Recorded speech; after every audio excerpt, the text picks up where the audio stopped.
Hi everyone, with today's video I'm starting a little series on laws of exponents. I'm going to start today with the product rule. The product rule is our first unit for laws of exponents whenever you have terms that are being multiplied, and I'm only talking about terms with the same base. So this rule will apply if you have the same base, like here I have x raised to the power m and x raised to the power of n. So our base here would be x. If you have this same base, what you can do is take your exponents, in this case m and n, and you're just going to add them together. So m plus n, we are adding those exponents. Especially after my systems of equations series that I just did, students tend to really like this one because this is generally pretty straightforward. Now before I get into just doing some examples with you guys, I want to do a quick why does this work? So I think it's a lot easier to remember how to do something if you know why you're actually doing it. So it's easier to remember all of the steps if you know why, having that in the back of your mind.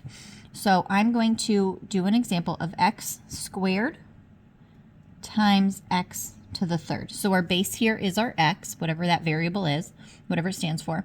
And my exponents are going to be a 2 and a 3.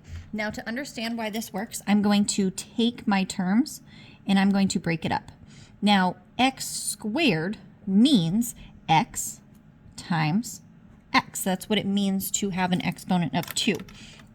X to the third is x times x times x. So I'm actually taking that and expanding that out. If I want to multiply these together, all we're really doing is counting. 1, 2, 3, 4, 5.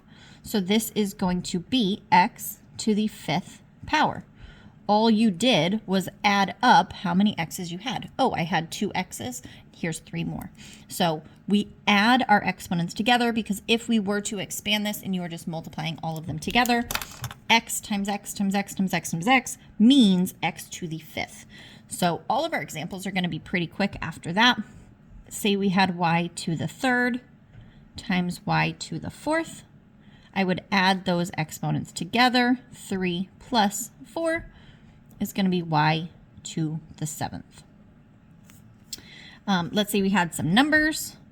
2 to the 3rd power times 2 to the 3rd power, right? I'll add multiple ones.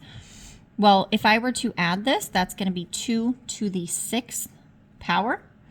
2 times 2 times 2 times 2. If you were to do it 6 times, that's going to be 64, right? Let's see if my hand is in here. 2 times 2 is 4, times 2 is 8, times 2 is 16, times 2 is 32. A 6th one is going to be your 64. Now, again, if I were to break this up, 2 to the 3rd power, 2 times 2 times 2 is going to be 8 times 8. There's your 64 as well. That's a lot easier than knowing 2 times 2 and multiplying all the way up. If you can break it down like this, sometimes it will make it a little bit easier with our numbers, but with variables, it's nice to know that you would just add those exponents together.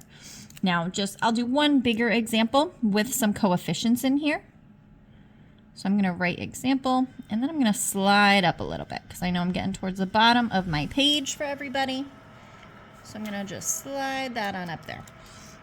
I'm going to do 6. I'm going to mix up my variables here. Let's use an a squared b, and I'll use some parentheses to indicate my multiplication. The unit in my building that I'm in just turned on, so if it gets a little bit fuzzy, I apologize for that for the audio. Now, if we have coefficients here, I'm still going to add my exponents, but because I have those coefficients,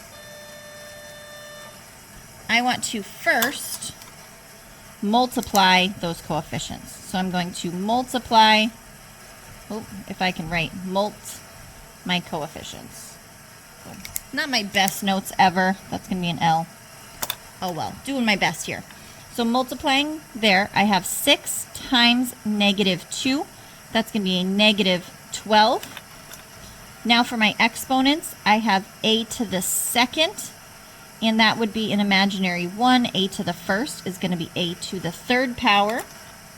My b's are a different base, so I'm going to add those separately. I have 1 b, and 4 b's is a total of 5 b's.